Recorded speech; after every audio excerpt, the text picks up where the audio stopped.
नमस्कार. स्नेहा टी चॅनलवर मी आपले स्वागत करत आहे. आजच्या थंबनेलवरून आणि टायटलवरून आपल्याला विषय कळलेलाच आहे की आई म्हणून आपली काही चूक होते का मूल वाढवताना, याविषयी मला तुमच्याशी गप्पा मारायचे आहेत. कारण काय आहे सांगू का? परवा मी माझ्या बहिणीकडे गेले होते 2 दिवस राहायला. तेव्हा तिची 2 नातवंडं, एक अगदी 4-5 वर्षाचा धाकटा आणि मोठा 9-10 वर्षाचा. तर त्याच्या आईची जी त्या मुलांच्या प्रती चाललेली धावपळ पाहून आणि त्यांना प्रत्येक गोष्ट हातात देत असलेली पाहून मला खूप आश्चर्य वाटलं. आणि मग मनात उगीचच विचार आला की आपण आई म्हणून काही जास्त लक्ष देत आहे मुलाकडे, म्हणून जास्त काही चुका होत आहेत का आपल्या हातून? आणि मग हा विचार माझ्या मनात आला आणि मग त्यानुसार मी आज हा व्हिडिओ बनवायला घेतला. प्रत्येक आईला असं वाटतच असतं की आपलं मूल चांगलं व्हावं, आपल्या मुलाला सगळ्यांनी चांगलं म्हणावं, आदर्श व्हावा, तो आदर्श नागरिक बनावा, अशी प्रत्येक आईची इच्छा असते. पण हे करत असताना त्या लहान मुलाला आपण कुठे त्याला आळशी तर बनवत नाही ना, त्याच्यामध्ये काही न्यूनगंडाची भावना तर उत्पन्न होत नाही ना, हे तपासून बघणे प्रत्येक आईचं कर्तव्य आहे असं मला वाटतं. कारण झालं काय, त्या दिवशी सकाळी त्याला शाळेत जायचं म्हणून उठवत असताना माझ्या बहिणीची सून त्याला अगदी उठ रे उठ रे उठ रे करून जवळजवळ 10-15 मिनटं तिने घालवली. त्याच्यानंतर मग हळूच तो उठून बसला. उठून बसल्यावर पटकन ती म्हणली, अरे बाथरूममध्ये जा, दात घास. पण ते तो काहीही ऐकत नव्हता, नुसता बसून राहिला.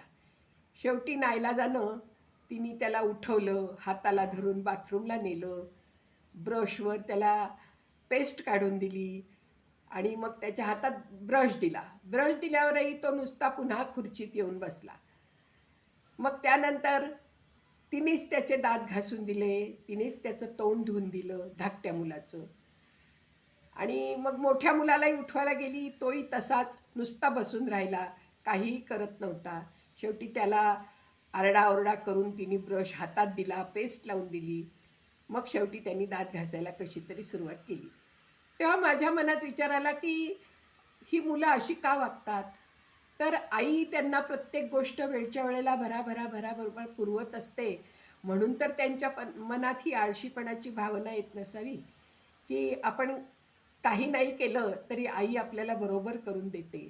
आणि मग असं वाटायला लागलं की गोड बोलून त्यांना थोडंसं काहीतरी चांगलं सांगून त्यांच्या मनात असं बिंबवलं पाहिजे की तुमची कामं ही तुम्हीच करायची आहेत.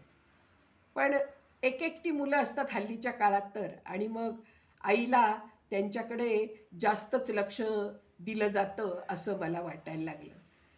मग त्याची शाळेत जायची तयारी, मग तिनेच त्याची बॅग भरली, त्याची पुस्तकं, त्याची वॉटर बॅग, सगळं काही तिनेच व्यवस्थित भरून दिलं.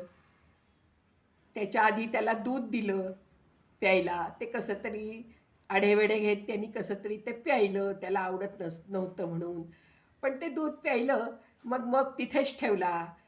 मग आई म्हटली, अरे तो मग नेऊन बेसिनमध्ये ठेव. पण ते कुठलं त्याच्या कानावर पडायला. त्यांनी ऐकलं ना ऐकल्यासारखंच केलं. शेवटी आई स्वतः उठली त्याची आणि तो मग बेसिनमध्ये नेऊन ठेवला. मग शाळेची सगळी तयारी झालेलीच होती. मग आंघोळीच्या वेळेलाही त्याला असंच की अरे आंघोळीला जा, आंघोळीला जा. शेवटी तो कसाबसा आंघोळीला गेला. तेव्हा 2 तांबे कसे ते त्यांनी घेतले. साबण लावणं नाही, काही नाही. शेवटी मग तीच पुढे गेली आणि तिने त्याला साबण लावून दिला, अंग पुसून दिलं, कपडे घालून दिले. शाळेची बॅग त्याच्या ती सॅक अडकवली म्हणण्यापेक्षा जरा पुढे गेल्यावर तिनेच ती हातात घेतली आणि बसपर्यंत ती त्याला सोडून आली.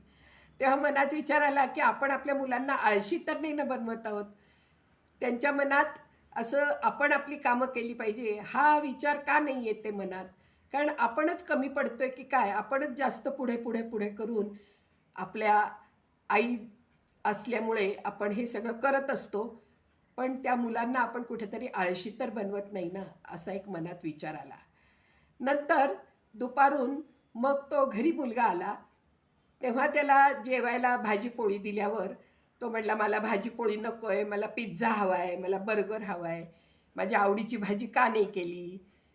तर असं वाटायला लागलं की या मुलांना भाजीपोळीचं महत्त्व आईनीच पटवून द्यायला पाहिजे, की अरे बाबा भाजीपोळी खाल्लीस तर तुझं आरोग्य चांगलं राहील. आणि कसंही तू आपलं बाहेरचं काही खाल्लंस तर तुझी तब्येत बिघडेल, तुला काही काही आजार होतील. हे आईनीच नीट जरा काही वेळेला कठोर होऊन समजून सांगावं असं मला तिथे वाटायला लागलं.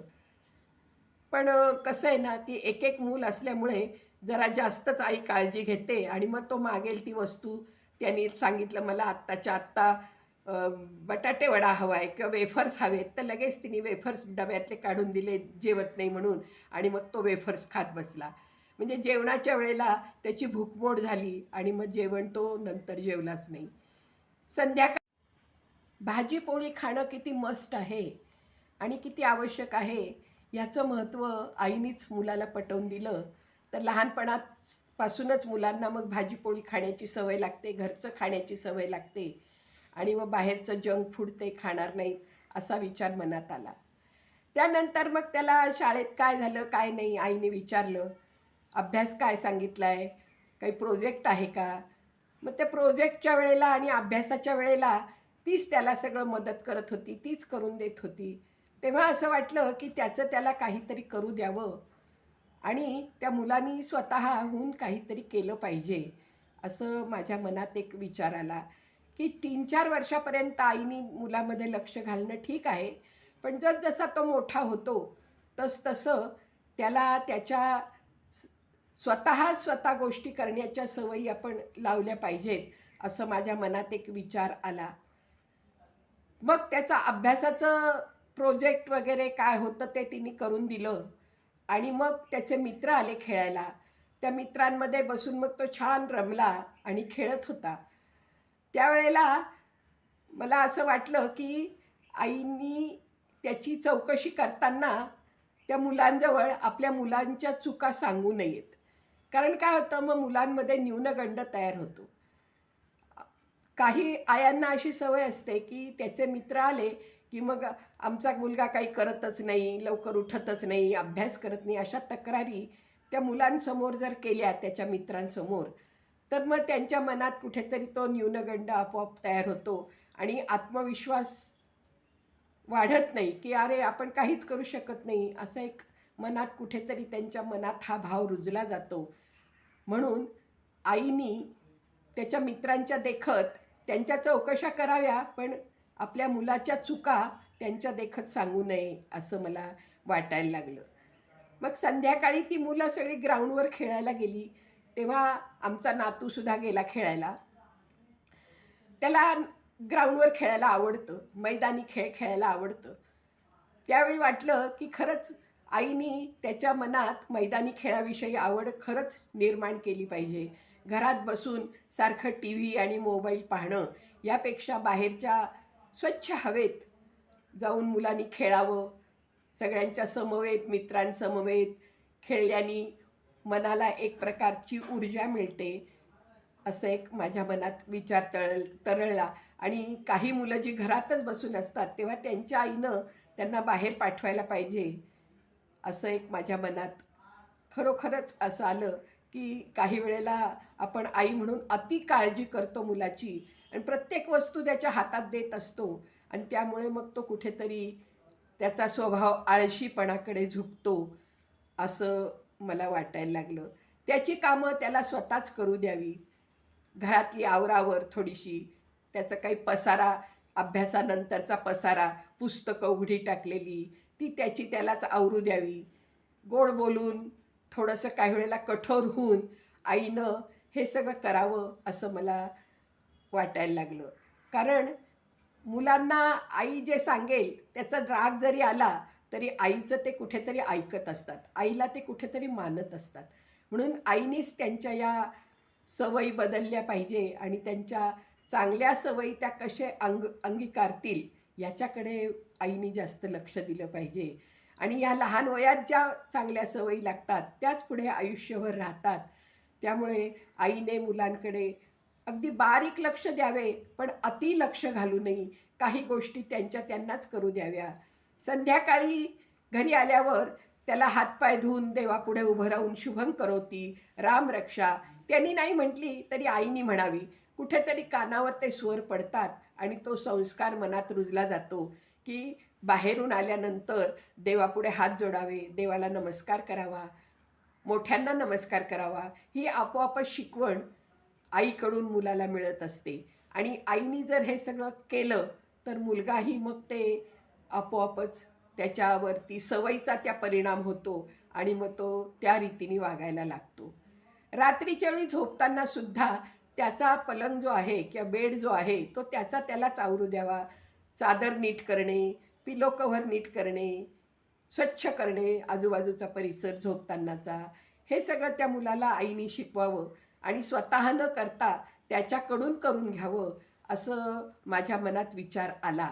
आणि त्या दृष्टीने मग मी तुमच्याशी ह्या गोष्टी आपण शेअर कराव्या असं मला वाटलं आणि म्हणून मी हा व्हिडिओ तुमच्यासाठी बनवला आहे. खरंच आपण चुकतो का? खरंच आपण मुलांच्या अति ह्याच्यामुळे, प्रेमामुळे म्हणा किंवा ते लवकर करत नाही म्हणून आपणच सगळं करून देणं, ही कुठेतरी आपली चूक होतीये का? हा आपल्या प्रत्येक आईने मनाला प्रश्न विचारावा. आणि तुम्हाला काय वाटतं ते मला कॉमेंट्समध्ये सांगावं की खरंच आपल्याकडून चुका होत आहेत का? आपण हे सगळं करायलाच पाहिजे. टी व्ही, मोबाईलसुद्धा त्यांना एक विशिष्ट वेळेतच दिला गेला पाहिजे की शाळेतून आलाय थोडा वेळ रिलॅक्स हो म्हणून तू टी व्ही थोडा वेळ पहा. तुझे जे काही मुलांचे, लहान मुलांचे काही कार्यक्रम असतील तेच त्याला बघू द्यावे. मोबाईलसुद्धा जास्त त्याला देऊ नये. मोबाईलमुळे आणि टी व्हीमुळे तुझ्या दृष्टीवर परिणाम होईल, तुझी दृष्टी कमजोर होईल. ह्या गोष्टी त्याच्या मनावर बिंबवल्या पाहिजे आणि हे काम आईचंच आहे असं मला वाटतं. तो मागेल ती वस्तू त्याला देऊ नये. त्यांनी मागितली तरी बाबा तुला देणार आहे पण जरा थोडे दिवस थांब. कुठलीही भारी वस्तू किंवा एखादं खेळणं त्याला आवडलं मॉलमधलं तर लगेच घेऊन देऊ नये. 2-4 दिवसांनी वडिलांना. असे हे माझे विचार मी तुमच्या पुढे मांडलेत. तुम्हाला कसे वाटले मला कॉमेंट्समध्ये जरूर सांगा. आणि काही वाटलं की खरोखरच हे मी सांगितलेलं तुम्हाला पटतंय नाही पटत, ह्या गोष्टीसुद्धा तुम्ही माझ्याशी शेअर करा. मला आवडेल. स्नेहा टी नावाचं माझं चॅनल आहे आणि मला तुमच्याशी गप्पा मारायला आवडतील. कॉमेंट्समध्ये सांगा. मग आपण त्या दृष्टीने सुद्धा एखादा व्हिडिओ ठेवूया गप्पा मारण्याच्या दृष्टीने. तर कसं वाटलं मला अवश्य सांगा. आणि खरोखरच आपण चुकतोय का आई म्हणून, ह्या गोष्टीसुद्धा तुम्ही मनोमन तपासून पाहाव्या असं मला वाटतं.